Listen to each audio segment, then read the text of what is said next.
Hello दोस्तों, आज के इस वीडियो में हम लोग जानेंगे एपीसी बॉयलर को कंट्रोल रूम से कैसे चलाते हैं या जो एपीसी बॉयलर का डेली ऑपरेशन रहता है वह कैसे मैनेज करते हैं।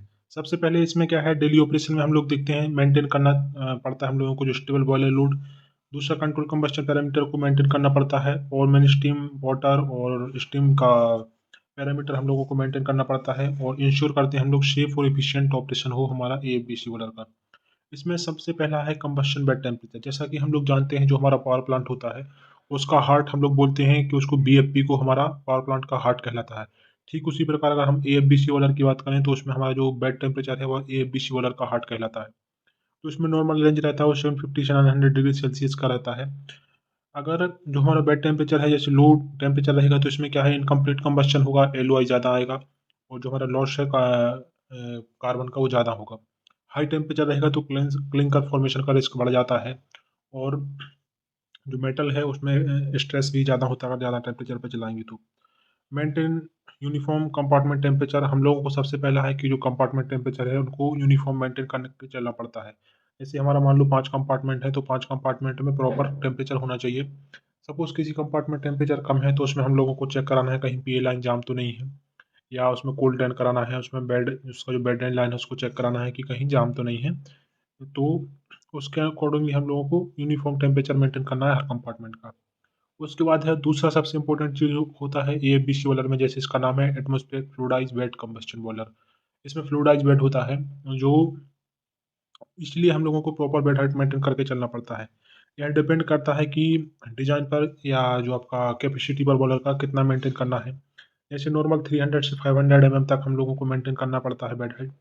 अगर लो बेड हाइट रहेगी तो इससे टेम्परेचर शूट ऑफ होगा, हाई बेड हाइट रहेगी तो जो फ्लूइडाइजेशन है पुअर रहेगा। इसलिए हम लोगों को एक एक्सेस जैसे बेड हो रहा है, बेड हाइट बढ़ रहा है तो बेड मटेरियल को ड्रेन कराना है और ज़रूरत पड़ने पर फ्रेश बेड मटेरियल को चार्ज भी करा सकते हैं। तीसरा है कूल फीडिंग कंट्रोल। जैसे मैंने बताया कि सभी कंपार्टमेंट में यूनिफॉर्म टेम्परेचर रहना चाहिए, उसके लिए हमें क्या है, यूनिफॉर्म फीडिंग होना चाहिए ऑल कंपार्टमेंट में। जैसे ऐसा नहीं किसी कंपार्टमेंट में ज़्यादा फीडिंग हो रहा है किसी में कम हो रहा है, सभी कंपार्टमेंट में यूनिफॉर्म फीडिंग होना चाहिए और सडन फीडिंग को हम लोगों को अवॉइड करना चाहिए। जैसे कि मान लो बॉयलर का कम लोड पे चल रहा है, उसके बाद बॉयलर के लोड को बढ़ाना है तो अचानक से फीडिंग नहीं बढ़ाना चाहिए, धीरे धीरे करके फीडिंग को बढ़ाना चाहिए बॉयलर में। और सबसे इम्पोर्टेंट चीज़ है, एयर को पहले हम लोग बढ़ाएंगे उसके बाद कूल फीडिंग को बढ़ाएंगे और मॉनिटर करेंगे आरपीएम और एम्स का, जो हमारा फीडर है या जो हमारा डीसीएफ है वो कितने एम्पियर पर चल रहा है, कितने एम्स ले रहा है और उसका आरपीएम क्या है। अगला है प्राइमरी एयर कंट्रोल जो पीएफएन होता है। जैसा कि हम लोग जानते हैं सिर्फ ए बी सी बॉलर में पीएफएन होता है, सीएफबीसी में पीएफएन नहीं होता और भी किसी कोई भी बॉलर में पीएफएन नहीं होता। पीएफएन का काम क्या रहता है कि जो हमारा जो कोल रहता है उसको कम का उसको एयर के थ्रू, हमारा जो हाई प्रेशर एयर के थ्रू फर्नेस तक ले जाने का काम होता है पीए लाइन का या पीएफएन का। तो इसमें अगर हम लोग हाई, जो पीएफएन का हेडर प्रेशर अगर हाई रहेगा ज़्यादा तो उसमें क्या है, बेड जो ब्लो आउट है उसका चांस रहता है।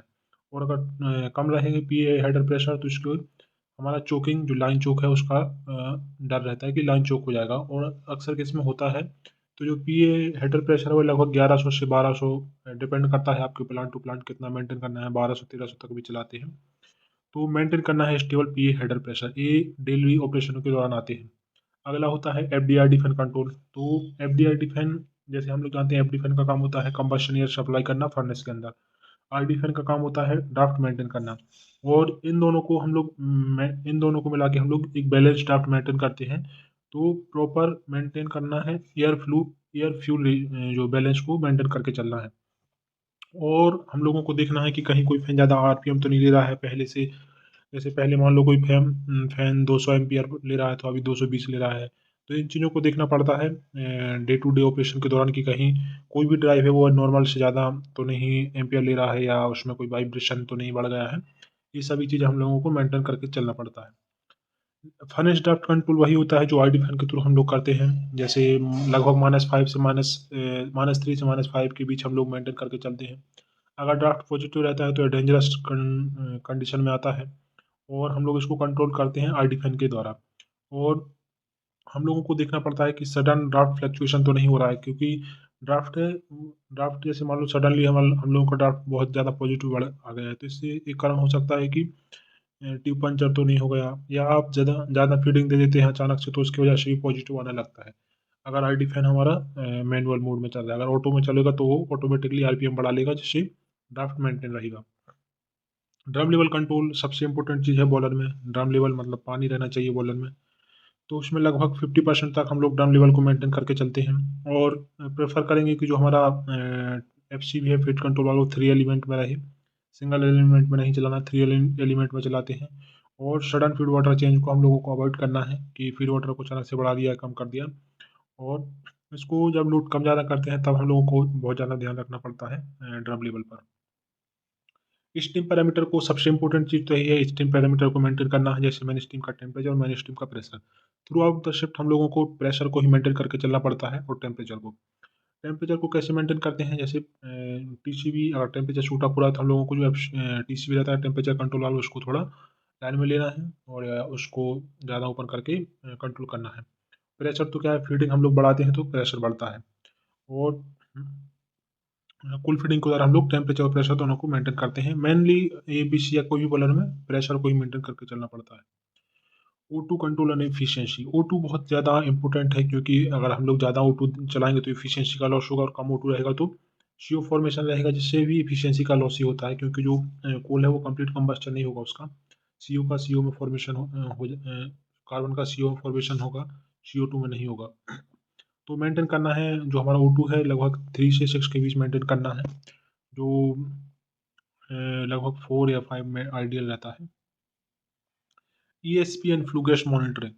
मॉनिटर करना है कि जो हमारा ESP इनलेट टेम्परेचर है वह कम ना हो, लगभग 140 के आसपास चलता है, 140 से 150 के बीच बहुत से वाले में मैं देखा हूँ। लेकिन इसका थंब रूल है कि मिनिमम जो हमारा लोगों का ESP आउटलेट का बात कर रहा हूँ, 120 के ऊपर होना चाहिए।